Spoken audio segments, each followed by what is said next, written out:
ગબ્બર ઠાકોરને નાક બાર મૂકી દીધા છે, એમને કંઈક ડીજે કર્યું હતું એમાં. તો જ્યારે ઠાકોર સમાજનું સંમેલન હતું સેક્ટર 11માં, ત્યારે પણ હું ડીજેમાં કદી ગાતો નહીં. કમલેશભાઈ તમને ખબર છે, અશોકભાઈ તમને ખબર છે, રોહિતભાઈ તમને ખબર છે. મેં એક વિનંતી કરી હતી જ્ઞાનીબેનને. તો જ્ઞાનીબેન એવું કહેતા હતા કે ભાઈ મેં બંધારણ નહીં ઘડ્યું, પણ બોલ્યા તો તમે ને પેલા આગળ તો તમે આવ્યા હતા ને તમે બોલ્યા હતા ને.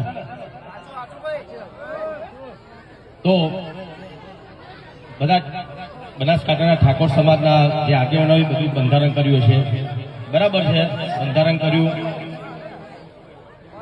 ઘણા બધા એવા ઠાકોર સમાજમાં ઘણા બધા એવા કુરિવાજો હતા જે બહુ સારું કામ કર્યું છે ઠાકોર સમાજના બધા આગેવાનોએ. પણ એના લીધે ડીજેના જે કલાકારો હતા બનાસકાંઠામાં બિચારા ઘેર બેસી ગયા. અને જે આગેવાનો બંધારણ કર્યું એ લોકોને ખબર નહીં ડીજે એટલે હું. ખબર છે કમલેશભાઈ? ના ના એવું કહેતા હતા કે ડીજે વગાડશો એટલે બધા ભેગા થશે, નાચશે, કુશે, દારૂ પીશે, ઝઘડા થશે.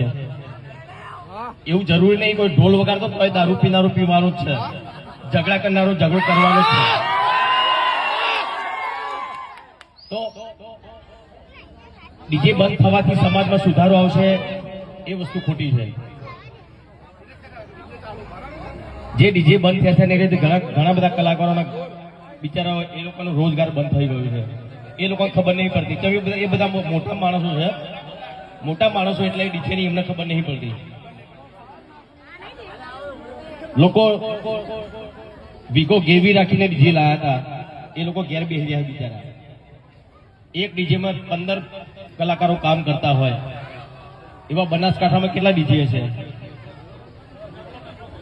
તો એક ડીજેમાં 15 કલાકારો કામ કરતા હોય તો કેટલા કલાકારો બીજા ત્યાં બે ઘર એમને કમાણી બધી બંધ થઈ ગઈ એમની. તો ચલો કઈ વાંધો નહીં, તમે ડીજે બંધ કરાવી દો. પણ જેના લોકોના ડીજે બંધ થયા છે એ લોકો ઘેર બેસી રહ્યા છે, એમનો રોજગાર આપો. તમે ચલો આપો, નોકરી આપો, કઈ ધંધો તમે આપો ને. એમને તો એમના સિવાય કલાકારો બિચારા એક ગાવા વગાડવા સિવાય બીજું કોઈ કરી શકવાના નથી.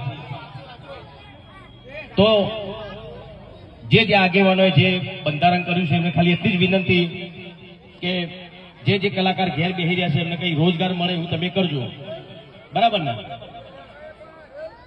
આપણા બાજુ ડીજે બંધ નહીં થવાનું. અને કોઈ બંધ કરાવવા આવો તો મને